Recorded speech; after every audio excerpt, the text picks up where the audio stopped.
Hey everybody, it's Denise with Bit Bougie. I am working on a project today. Here it is.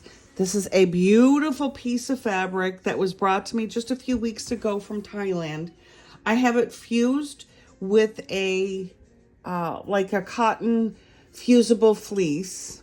And what I need to do is, this is going on the inside of a bag. And this is the inside of the bag. This is the outside of the bag. This is really pretty. And it was amazing how it matched. It matched where the customer was like, wow, I really like that. I said, I do too. It looks really pretty.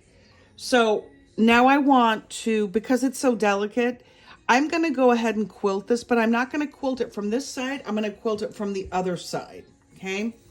So, and you can do that. You don't have to worry about the right and the wrong side. You need to know your tension, and you need to, know your fabrics, what can and can't do it. Sometimes it does look a little different, and you can catch it and say, oh, wow, that was done the wrong way, not from the outside in, from the inside out on the stitching. But what I did is, it's faster this way for me. So once I had the fleece fused, it took me literally 3 minutes to do 2 panels of getting these ready for the quilting. Okay, so let's run it and let's see what it looks like. I ran a little swatch here, but let's go ahead and run one line down and let's see.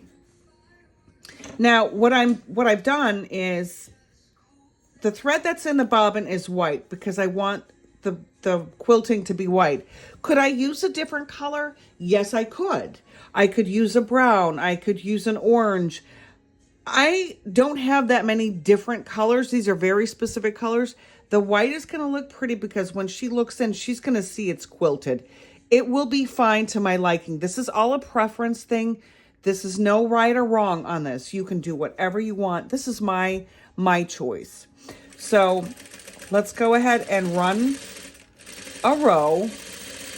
Now, I'm not going to take this and turn it and go this way, because in case I have puckering, because I've left the back open, I didn't continue with the stitch. I have a little bit here where I can take this and pull just a little bit and it opens up. But I don't think I'm going to need to, because do you see what I mean? Turned out really good. So I've also used a different color on top, because if I use white on white, I will go batty by the end of the day. Okay, it's just real hard to see.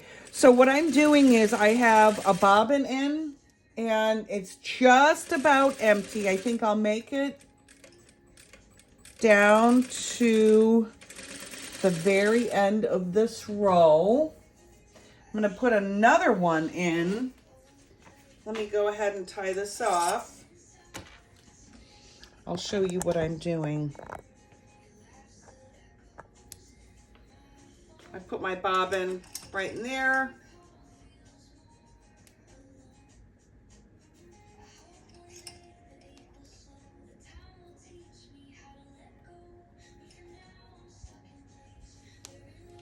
There we go. I will finish this row right here. The thread is coming through, if you're watching.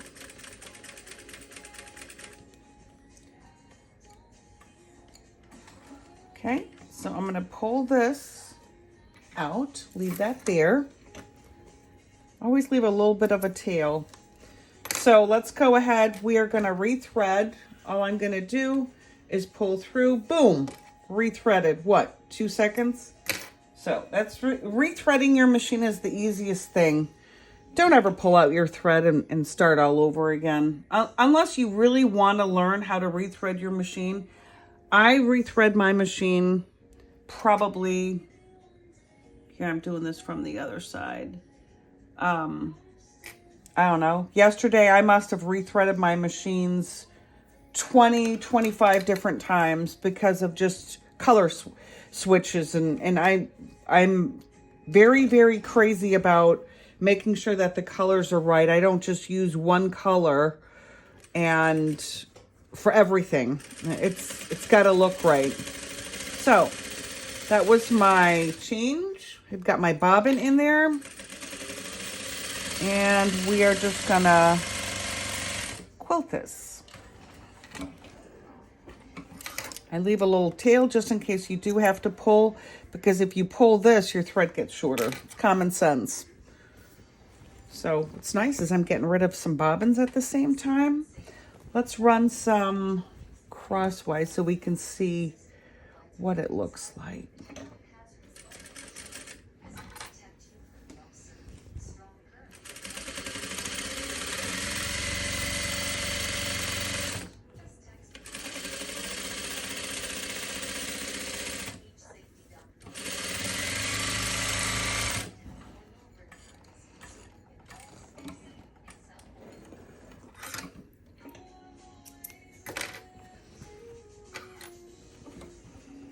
Do a few more rows.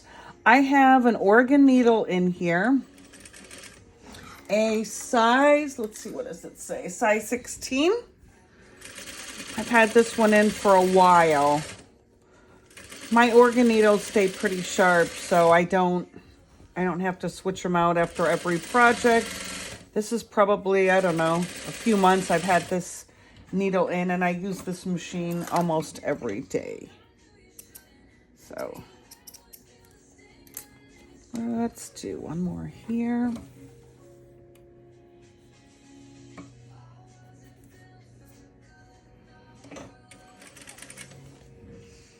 I am on the 8100e, which is just a straight stitch.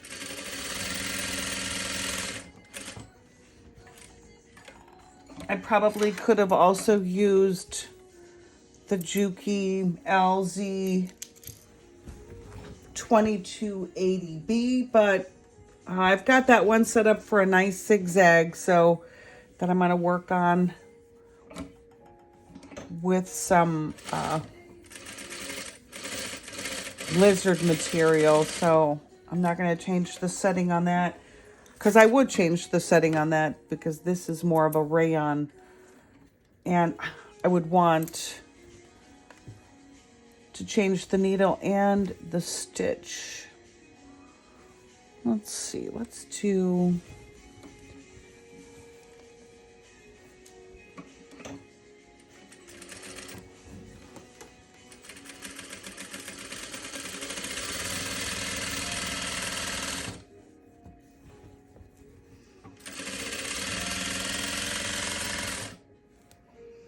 you always want to make sure your needle's down now as I'm moving this, because I don't want the fabric to move that much. So let's see what this looks like. And I know what it's going to look like. It's going to look good.